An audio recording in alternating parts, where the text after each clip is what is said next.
Good evening, everyone. Everybody responded. I love it. You're awake today. Thank you for that. It's Tuesday, right? Well, welcome to speaker night at the TR site. Welcome both our people who are here in person and those who are joining us online. Thank you so much. It is my true pleasure to welcome you to the Theodore Roosevelt inaugural site. My name is Spencer Morgan. I am the new executive director. I am just under a month in, so bear with me here. I'm so grateful to see you all here this evening, so thank you. We are happy to have our guest speaker, Erie County Executive Mark C. Poloncarz, who will present how FDR's four freedoms principles still apply in our country and world today. We are very happy to have this program here at the TR site as County Executive Poloncarz kicks off the Erie County's University Express program. And as I understand it, this is the first time the University Express has held at a unique location like this. So we're proud and truly privileged to have you here this evening. Thank you to Elisa and your team for putting this event together. We're honored that you chose the TR site tonight.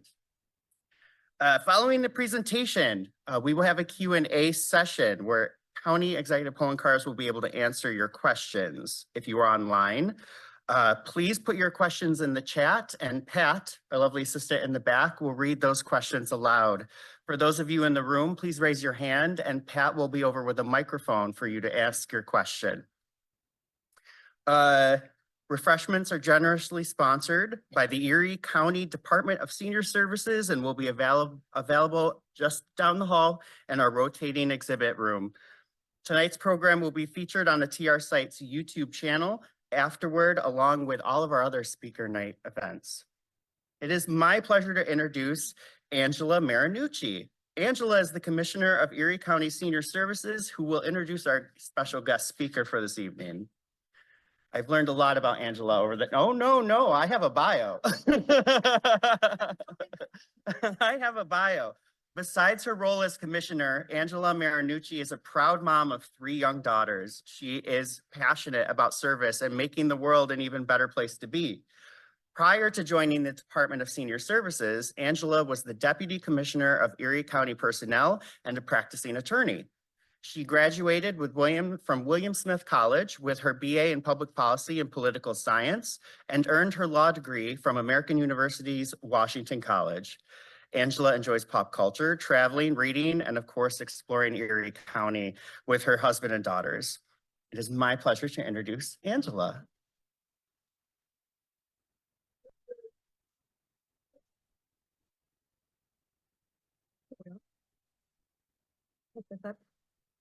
Hi, everyone. I want to welcome you to the official launch of our spring semester for Erie County Senior Services University Express. This is our free lifelong learning program for older adults brought to you by federal and state funding so that we can make sure that we have lifelong learning opportunities combating social isolation for our older adults all across the county. I encourage you to either check out our catalog online or physical copies, which are available at our senior centers, as well as at libraries and other locations across the county. Thank you for being here today. Thank you to the TR site for hosting us. We are thrilled to be here, thrilled to offer more opportunities for older adults to see the great things that Erie County has to offer. I'm the Commissioner of Senior Services, and I'm honored to welcome a very special guest speaker today, Erie County Executive Mark Poloncarz. Before I tell you a little bit about Mark, I want to thank everybody who assisted in making today such a special event. The county executive staff upstairs, our Department of Senior Services, specifically our recreation team, as well as the TR site for opening up this beautiful historic landmark to our program, especially Executive Director Spencer Morgan. Oh, there he went to sit. Mark Lozo and Patricia Scarpa, who reached out to me last November, was it, saying we'd really like to do more partnering and get this off them. So thank you for having this and thinking of us at Senior Services. County Executive Poloncarz is the Erie County's 8th county executive. Before being county executive, Mark served as Erie County Comptroller for 6 years. He's now in his 4th term as county executive, and he works every day to ensure Erie County government is focused on its core mission, which is providing the programs and services that residents and taxpayers demand in an efficient and effective way. Under his guidance, Erie County has enjoyed balanced budgets each year, along with lower tax rates, increased investments in county roads, parks, libraries, and cultural organizations every year since 2012. Since Mark took office, Erie County's unemployment rate has fallen from nearly 9% to under 4%, and 47,000 new jobs have been added to the economy. County Executive Poloncarz successfully led the way in forming a countywide land bank, one of the first in New York State, to help municipalities cope with abandoned properties. He has been the driving force behind the county efforts. Oh, I missed my other page. Hold on one second. I put the wrong one.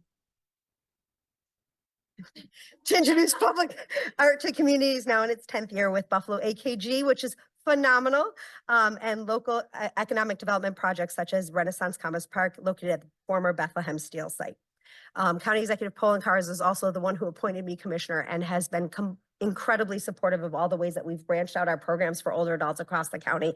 Every time we come with a crazy idea or a new program, we feel a ton of support because he knows how important it is for our older adults to be participating in part of our county. So I thank him for everything that he's done for us, for being here tonight. Mark's leadership has been critical to passing new local laws covering public health, governmental ethics, and fair housing, while staunchly advocating for women, seniors, veterans, the disabled, and the environment. He is a graduate of Lackawanna Senior High School from sunny LA, the State University of New York at Buffalo, and the University of Toledo's College of Law. One time allows the county executive's recreational pursuits include golf, hockey, cross-country skiing, astronomy, and reading. A former youth hockey coach, he is an avid history buff and a student of politics as well. If you have any questions about senior services and our programs, just as a little wrap up here, please reach out to us. We can be reached at 716-858-8526. You can also check out our University Express catalog available online for our course offerings across the county. I think we're over 300 classes this semester. So we have a ton of options, but without further ado, County Executive Poloncarz, thank you.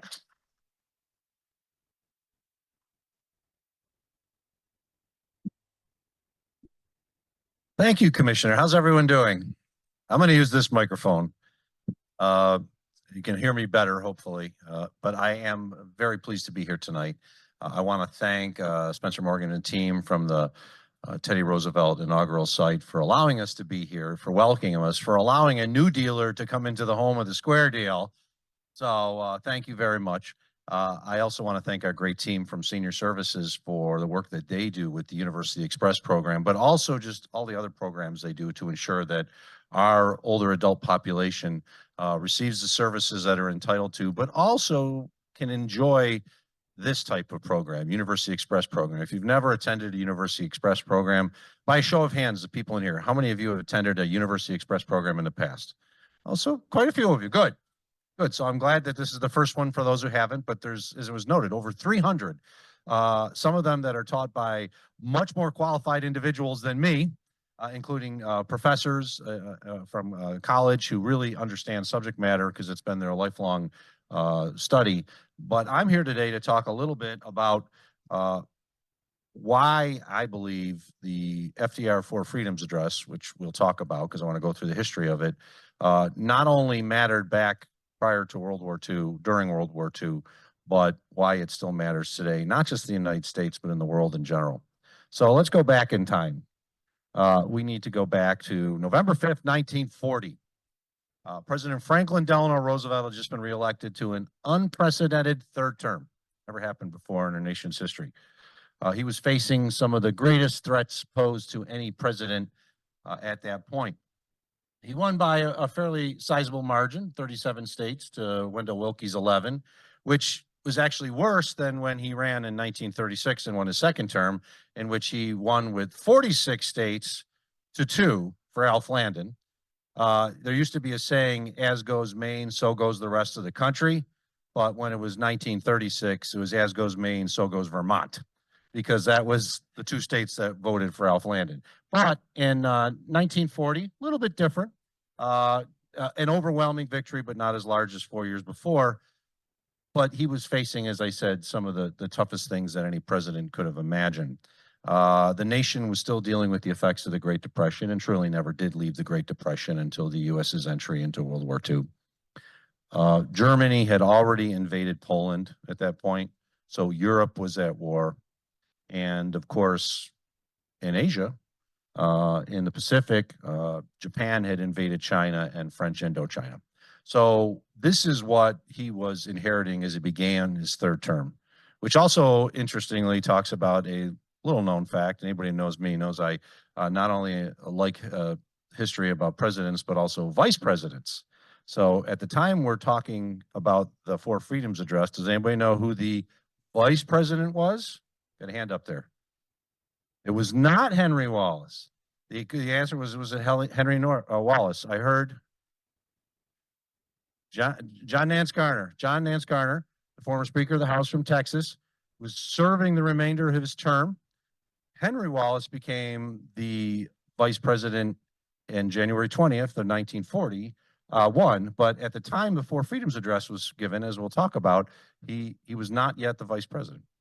So, a little bit of end of trivia contest here today. We had go to the background about what was also happening in the United States at this point, which will sound very familiar to what we're also dealing with in our country today, which is a country in isolation. Following the Great War, we don't refer to it as the Great War anymore, World War I, but it was the Great War. The country had tired of foreign entanglements. It's as simple as that. In September 1940, the America First Committee was formed and quickly gathered support from some very well-known Americans, including the Ford founder, Henry Ford, pilot Charles Lindbergh, Alice Roosevelt Longworth, of course, the daughter of TR. It's fair to say that the Oyster Bay and Hyde Park Roosevelts didn't always get along so well. And Alice Roosevelt, as well as Eleanor Roosevelt, were not the best of friends, to put it mildly.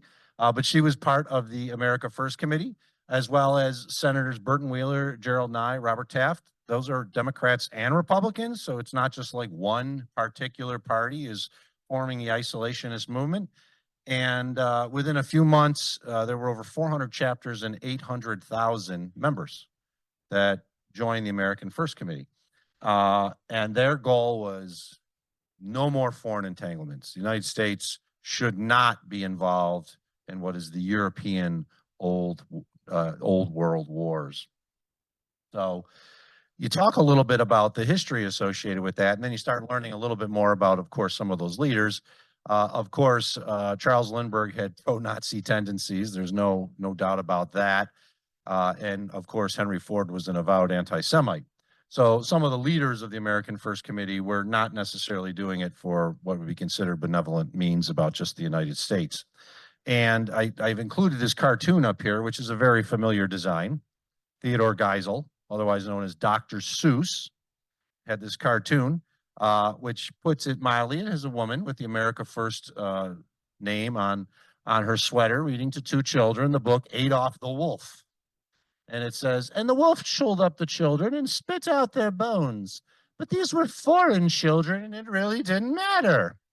So that was, in Dr. Seuss, Theodore Geisel was, of course, anti-isolationist. So he's sending a message that just because you're talking about you want to be isolationist does not necessarily mean that it's a good thing.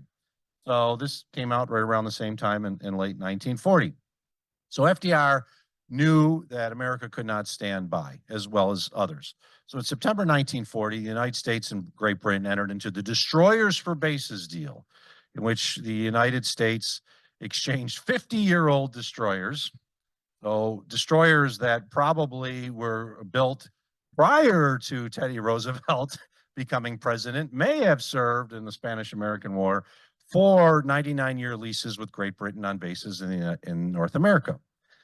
This announcement then was followed by a new initiative, of course, Lend-Lease.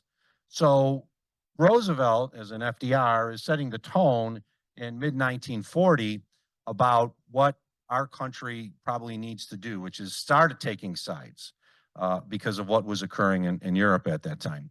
So he's setting the stage. And on December 29th, 1940, FDR gave his 15th fireside chat. This one discussing the ever-growing threat of Nazi Germany and how the United States must become the arsenal of democracy, helping those fighting the Axis powers. Now, this is interesting because Roosevelt had been in office since 1933, and the one thing he didn't do was give fireside chats every month. He really had no more than 2 or 3 a year. And he wanted to ensure, and as what was said by historians afterwards, he told his staff, which is, if I do this all the time, it'll just become commonplace for the American public and they won't really pay attention to it. But if I'm really trying to get a message out to the American public, I think it's very important we do it with the fireside chat. So FDR holds his 15th fireside chat, and this is just a few days before what's going to be the Four Freedoms Address, in which he's talking about how we need to become the arsenal of democracy. And if you can allow me to do something, some of those who know, I like to know that I occasionally will talk in the voice of FDR, because the only thing we have to fear. So let me read this line. Actually, if you could move that box from the bottom corner, just so I could see it a little better. Actually, never mind. I have it here. So this is the key part. It's what FDR is trying to focus on by this fireside chat, is what the public needs to understand when it comes to how we are going to move forward as a country. So, in my best FDR. The people of Europe who are defending themselves do not ask us to do their fighting. They ask us for the implements of war, the planes, the tanks, the guns, the freighters, which will enable them to fight for their liberty and for our security. Emphatically, we must get these weapons to them in sufficient volume and quickly enough, so that we and our children will be saved the agony and suffering of war which others have had to endure. So, FDR.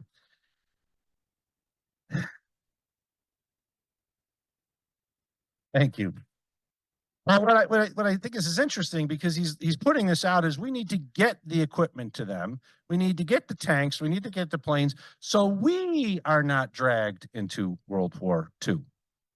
Though, at that point, FDR understood we were probably going to get dragged into World War II. But the nation was not ready for him to say, we must enter war. So this is December 29th, 1940. He's still at the end of his second term. He's got an important speech coming up a week later. January 6, 1941, what's known as the Four Freedoms speech, which was not known as the Four Freedoms speech. It was his State of the Union. So what we talk about as the Four Freedoms speech today was just referenced at that point as President's State of the Union address. And he just gave a big speech a week ago about how we need to become the arsenal of democracy. So FDR delivers his 8th State of the Union, dedicating most of the speech towards laying out the perils facing the United States, including continued isolation and what's required to have a healthy and strong democracy. And he lays out the personal sacrifices that are necessary to meet the challenges that lie ahead. The vast majority of the speech was dedicated to that. It wasn't until the final 3 minutes that he laid out his vision for a world founded upon 4 essential human freedoms, which become not just the 4 freedoms, but the standard for many things that follow, not just in World War II, but thereafter. And those are the 4 freedoms: freedom of speech / worship, freedom of speech, freedom of worship, freedom from want, freedom from fear. And I've included in here what many people will recognize as the famous Norman Rockwell paintings that he did shortly thereafter, because Rockwell was a strong supporter of these ideals of what he believed to be freedom of speech, freedom of expression, freedom of worship, freedom from want, freedom from fear. So he supported this. So very shortly after the Four Freedoms speech in 1941, Rockwell put together these paintings.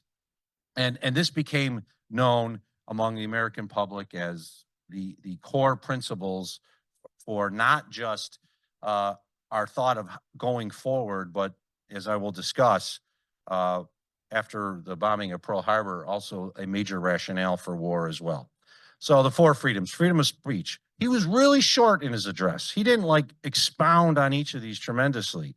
It was just a sentence or two.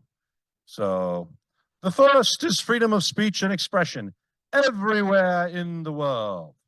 Didn't need to say more than that. People understood what freedom of speech and expression means. And FDR knew that no society could truly be free unless its citizens had the right to voice their opinion, redress and criticize their government, as well as to participate in an open and just society. Now, as an elected official, a public servant, you're not always happy when people criticize your actions, but you understand it. It's a necessary part of having a strong democracy, is to have individuals who have no fear of retribution, no fear that their criticism of the government, of their elected officials, will result in a negative action against them or others that they love. Four freedoms: freedom of worship. Second is freedom of every person to worship God in his or her own way, everywhere in the world. Not exactly the same as we think often about freedom of religion and the no relationship, the separation of church and state, but just to have the ability to worship the God as you see, choose, or not worship. And once again, this is FDR felt that to have a bedrock democratic society that is truly free, individuals must not fear just being able to practice religion as they so fit. And it also will foster tolerance and a more equitable society with a mutual respect for each other. So it's not just about you being able to worship your God as you see fit. It's also you understand that the other individual who does not maybe share the same religious or beliefs as you will be able to do it as well, which creates a more tolerant and equal society.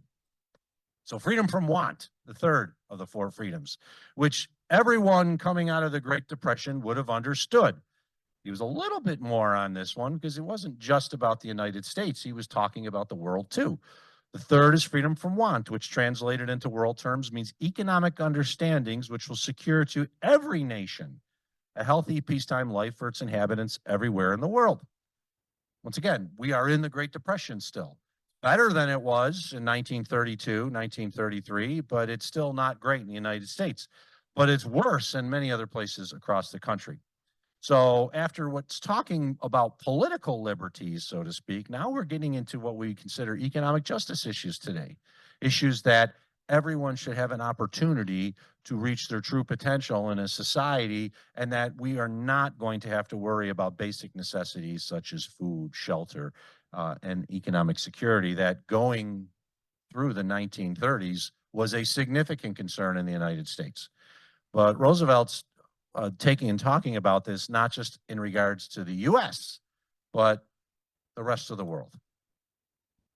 And then finally, the fourth freedom is freedom from fear.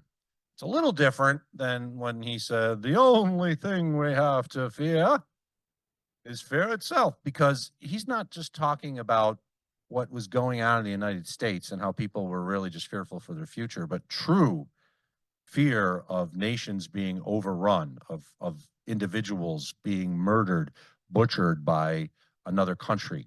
So when he was talking about this, he was talking, as he said, translating to world terms, means a worldwide reduction of armaments to such a point in such a thorough fashion that no nation will be in a position to commit an act of physical aggression against another. Now, we have to remember that FDR was a member of the Woodrow Wilson administration, holding the same position as TR did. What I think is important is FDR understood and was a strong acolyte of the Wilsonian ideas, especially with regards to having an organization and an entity that would protect the world, which in effect would also protect the United States. The League of Nations was not approved in the United States and failed as an organization that could make a difference worldwide. FDR understood to avoid these constant battles, to avoid the constant fear of great wars, you need to have a collective group, individual nations working with each other to ensure that we do not have these world wars in the future. So the impact of the four freedoms speech prior to December 7th, 1941, not huge, at least in our country, but had an effect otherwise. Because first off, there was a lot of criticism of it by those that were isolationist in nature. They were like, he just wants to take us to war. He's a warmonger. But the basic principles of the speech formed the basis for the Atlantic Charter, which was a statement of belief issued by FDR and Great Britain's new Prime Minister, Winston Churchill, during their first conference, which was held at sea on naval vessels off the coast of Newfoundland in August of 1941. And the Atlantic Charter is considered the first big step, significant step towards the creation of what will become the United Nations. So the four freedoms set the basis. The Atlantic Charter basically says that the United States and Great Britain agree to these four principles. This is what needs to happen in the world to ensure security and democracy. And then the Atlantic Charter, it becomes the basis for other things that will eventually lead to the United Nations. December 7th, 1941, a date which will live in infamy. Whatever isolationist movement existed in the United States before December 7th, ended with the bombing of Pearl Harbor. The United States on December 8th declared war on Japan, but did not declare war against Germany, which I think was a very smart decision by FDR and Congress at that point, by not just immediately declaring war on Germany or Italy, but of course did declare war on Japan. However, 3 days later, after Germany and Italy declared war on the United States, then the United States declared war on Germany and Italy. And the reason I say that I think it was a smart decision is because even though there were still isolationists, maybe the isolationist movement was over with regards to the bombing of Pearl Harbor and how the reaction was, there were still individuals who were like, well, we're not at war with Germany, so why would we declare first? But once they declared against us, all bets were off. So the four freedoms, as described by FDR, his administration, and others, become the principles for the basis of what was fought for, and not just like the old, like we're going to say, remember the Alamo, remember the Alamo. Yeah, we're going to remember Pearl Harbor, but there's other reasons why. And FDR and his administration pushed it, that this is not just a response to the attack, but the creation of a democratic post-war world where such attack could be prevented in the future. So it's very important as we look at that, because it really sets the standard of not just why the country rallied to go to war and take what was a very steep price to do so, but also to ensure that it created a better, more democratic society across the world. So in January of 1942, FDR, Churchill, and representatives from the Soviet Union and China signed the Declaration by United Nations, adhering to the principles of the Atlantic Charter. This is not the creation of the United Nations, but it's an agreement between what would become the Allied powers, as well as others, that they would not individually enter a peace agreement with any of the Axis nations. They would do it jointly, and that they would adhere to the principles of the Atlantic Charter. So now we have major nations. The first four, the United States, Great Britain, Soviet Union, China, and then it was the next day was signed by 22 other nations. The day after that, or within a couple of weeks, it was signed by 21 other nations. And we have actually a copy of on the screen of the declaration by the United Nations themselves. So now we have the Four Freedoms Address, which becomes the standard that is utilized for the Atlantic Charter between the United States and Great Britain. And it becomes the guiding principle for what is called the Declaration by United Nations.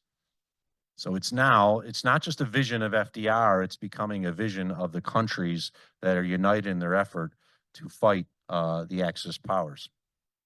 So we'll jump ahead. We all kind of know what happens in World War II, and we know exactly what the result of that was. But the Four Freedoms, it was the agreed upon Atlantic Charter and Declaration of Nations, now becomes a guiding principle for the creation of the United Nations. So in April 1945, prior to the end of the war, 50 nations gathered in San Francisco to draft the United Nations Charter, which was adopted in June and ratified fully in October. So we have this very important creation of this organization, international organization, which is going to be the guiding light for peace in the future. The Four Freedoms also form the basis, as we have in the picture here, of the UN's Declaration of Human Rights, which is really a monumental document because it's the one that shapes all future international human rights covenants and laws, which prior to this really didn't exist. There really was no discussion with regards to human rights as a basic guaranteed right for nations across other nations.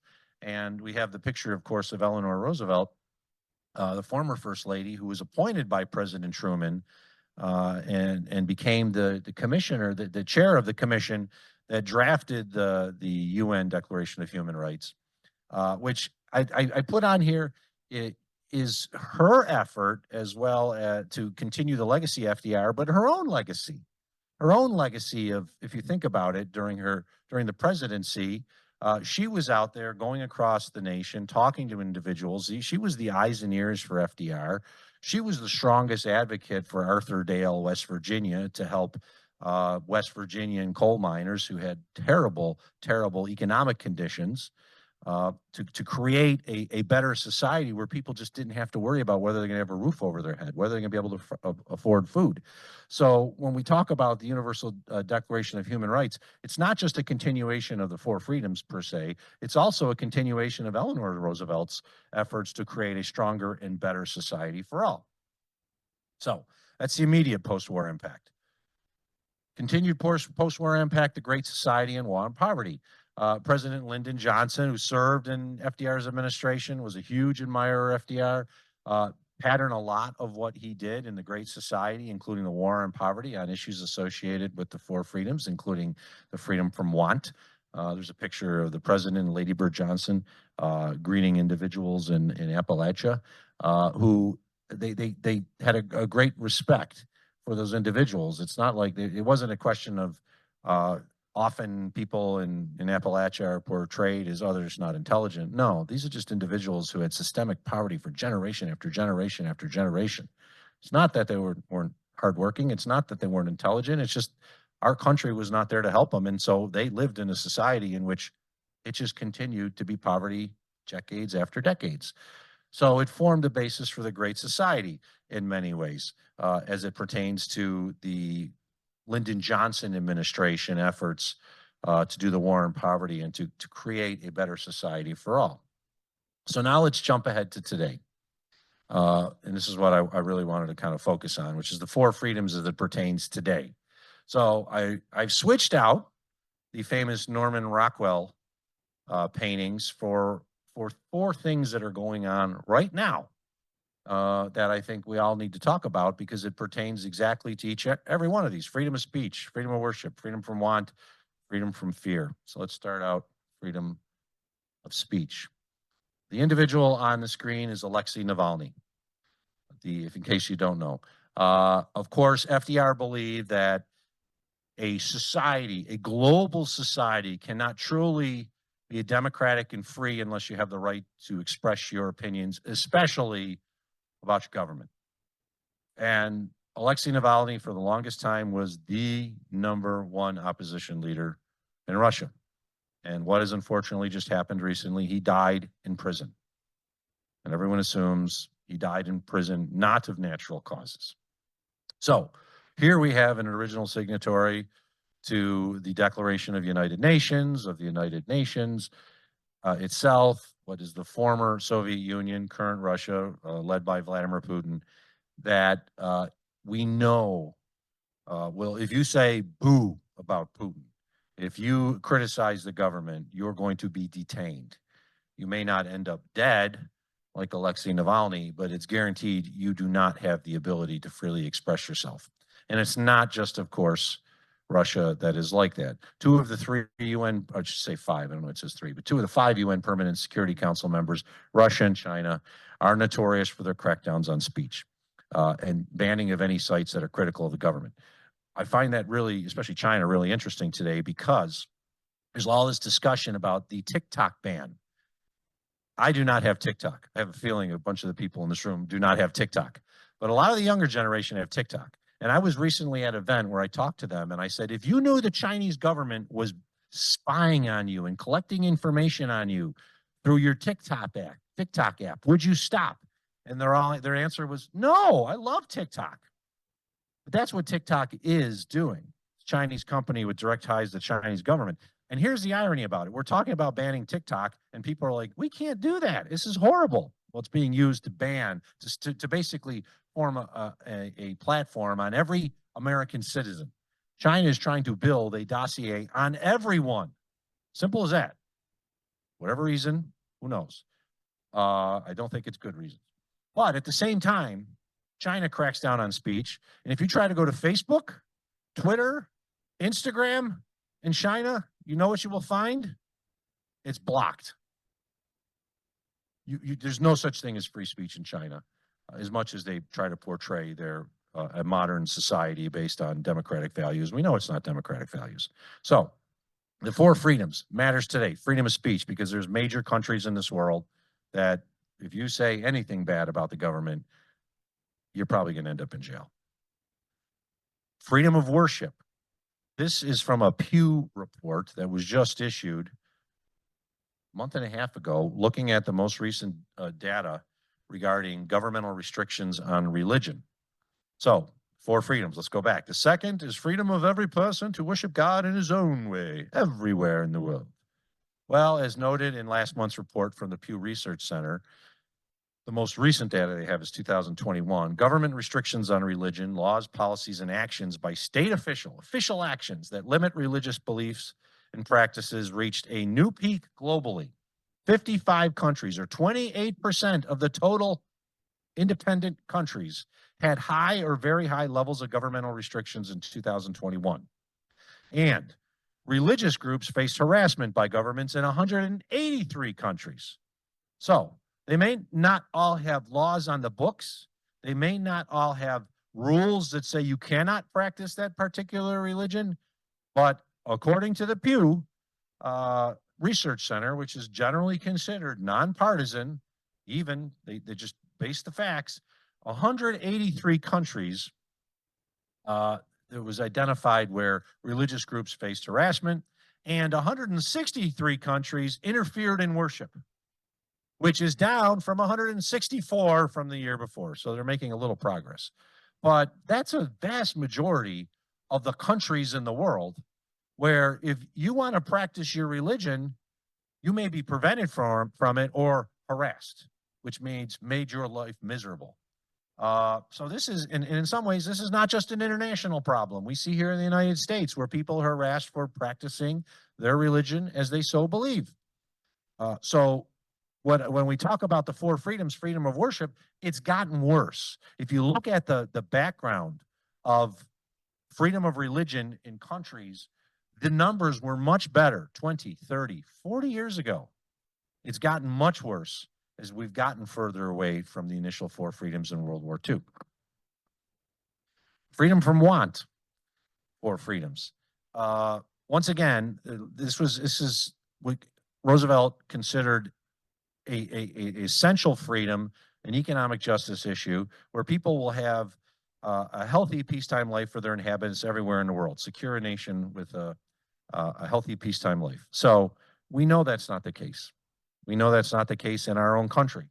Our Department of Senior Services assists seniors who have to make a determination of whether they're going to pay for food or to heat their house in the winter, the old heat or eat conundrum. So it does happen here in the United States, but it certainly happens across the world. And we're seeing a direct result of that on our southern border. A number of the migrants that are arriving are trying to escape persecution in their home country. Venezuela is a good example. But not all of them. Most of them are not. Most of them are trying to get into the United States to escape economic deprivation in their homelands. As you may know, I was recently down on the southern border with other county officials from across the United States to learn more about the issue. And we talked to individuals, migrants who are trying to come in the United States that were still in Mexico, and those that were in the United States. And the vast majority of them were, I need a job. I haven't worked in years. Our economic society is dysfunctional. Nothing works.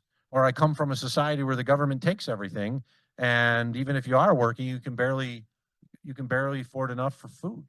So a lot of these folks that are coming into the United States are coming to just try to survive, for freedom from want, to avoid feeling like I cannot live in my homeland because there's no future for me there or my family. Because you can't find a job. You wait forever for food. And that's what we saw when we went down there. It was Democrats and Republicans. And we were talking to folks, and invariably, almost all of them were said, not all, but invariably, that I'm just trying to create a better life for my family because there is no future in Honduras. There is no future in Guatemala. There are no jobs. So when you think about the freedom and the 4 freedoms, freedom from want is a perfect example. If we didn't have what these societies and these countries have turned into, we would probably not have thousands and thousands and hundreds of thousands or more people flooding to our border because they would just stay in their homeland. Who takes their 2-year-old child on a 2,000-mile walk going through the Darien Gap, which is horrible unless you really feel you have no future at home. So freedom from want still exists today, and why the 4 freedoms matter. And then finally, freedom from fear. I took this picture. This of course is Palestine, Gaza. We could also be talking about Ukraine. We could be talking about other places in the world. Roosevelt visioned a society in which if we had collective action through an organization like the United Nations, we would be able to stop future wars. We know that hasn't occurred. That certainly hasn't occurred. But the idea was to prevent people from just pure fear of life because of aggression. So what we have here, and it could easily have included photos from Hamas's attack on Israel on October 7th, because it was a horrible, brutal attack. I just happened to include this because it shows a mother holding her child. So we got wars raging in Ukraine, the Middle East, thousands of innocent casualties. And it just goes to show that freedom from fear, from this destruction, the physical aggression from one nation against another has not been solved, not even close to being solved. And it still exists when you talk about it, because I think everybody wants to live in a secure environment. Everybody wants to be able to feel, no matter where they are, they themselves, their children, their grandchildren are not going to have to fear death from destruction or anything like that associated with a foreign power. So the future, where we go from here. And another little trivia question. Do you know what makes this national monument unique? Anybody know? The dog, Fala, is the only national monument to have a pet. And so here, if you go down to DC, you go to the FDR Memorial, which is a really cool memorial. It's got different stops. You eventually come out and you see Roosevelt in his wheelchair with his little dog, Fala, at his feet. So here's kudos to Fala for making it into a national monument. So the 4 freedoms were a call to action from FDR to the American people, a large portion of which at that time were isolationists in nature. Yes, there were 800,000 people that signed up for the American First community, but there were a lot of others who agreed with the isolationist tendencies. So FDR understood the United States could not remain neutral and would eventually have to lead globally in a post-war world. And I think that's the key. At the time he issues the 4 freedoms address, it's not just about we're going to eventually go to war. We need to support Great Britain and other allies. It's what do we need to do as a society to ensure that we never have these great wars again? So it was pretty prophetic to think about that even before the United States entered the war. So the same in some ways can be said today. The United States must be a global leader when it comes to promoting democratic principles, including protecting and promoting the rule of law in our own country, but also we cannot shirk our responsibility to assist others in their times of needs. It's often been said that when it comes to the democracies and protecting and promoting democracies across the United States, if the United States is not going to be at the lead, who is? Who else out there is going to be at the lead? Now, and I think it's important because we saw during the most recent debate, especially regarding aid for Ukraine, that others are like, just why does it matter to us? Well, Vladimir Putin is not stopping with Ukraine. His next goal, maybe Lithuania, Latvia, maybe Poland. And as someone who's talked to leaders in Poland, they are exceptionally fearful. There's one country that's been at the lead of supporting Ukraine more than any other, and it's Poland, because they know Vladimir Putin, a former KGB officer, would love to be able to restore the grand Soviet Union. Don't call it the Soviet Union anymore, but basically the grand power. So he's not stopping at Ukraine. And if we don't assist them and Ukraine falls, what's next? What's going to happen?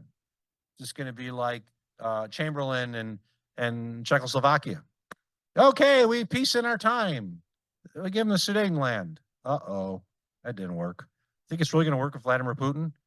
He wants to restore what used to be the Soviet Empire. He's a former KGB agent. Anytime I hear an elected official across the nation say, well, I think we could trust Vladimir Putin, I'm like, do you know who this guy is? No, we can't trust Vladimir Putin. So if we're not at the lead to ensure the stability of these democratic nations that are fighting for their survival, who else will be? So it not just, and I think I look at it this way too. It shouldn't just be about the provision of military aid, but economic and other assistance to nations, especially in Central and South America, to ensure their domestic stability. The federal budget is absolutely ridiculously huge, it's gigantic.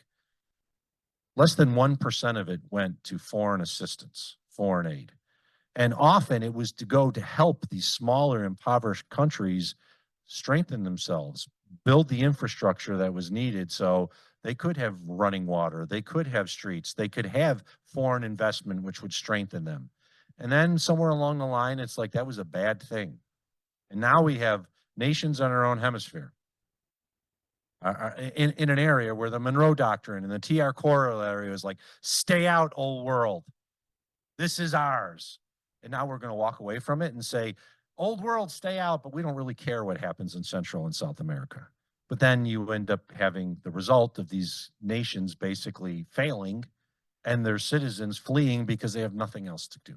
So I think we have to understand that if you're going to enforce democracy, it can't just be in the United States, it's got to be elsewhere, but you also have to enforce the underlying principles that make people believe in democracy. And that's the feeling that they have an opportunity for a better future, that their children's lives will be better. But if they feel they have no hope and they have to get the heck out of there, it's only going to continue and spiral worse. So we cannot solve the world problems. It's as simple as that. The United States cannot be the solver. We can try to do as much as we can, but we're not going to be the one to solve all the problems, but we cannot ignore them either. And that's what's going on, I think, in our country today is there's a lot of, we don't need to worry about them. We are just the United States. Well, in the global society that we have today, where China is spying on anybody using their TikTok on their device to create a dossier on every individual, who knows? Maybe that kid today who's putting some really strange stuff on their computer runs for president 30 years from now. And then China's got a dossier on that kid who's now running for president 30 years from now. Will they blackmail them? Who knows? But that's the society we live in. We cannot ignore the world's troubles. We cannot say, well, we just are going to close our doors, we're going to be isolationist, and we're never, ever going to worry about it, because those problems don't go away, and then they end up showing and becoming our problems as well. So I think it's very important that when we're talking about the 4 freedoms, it is not just something in the past. It's not just about 1941, 42, World War II. It's about today. Because if we did have a more democratic society across the world where there was freedom of speech and expression, freedom of worship, to levels that are much better than they are today.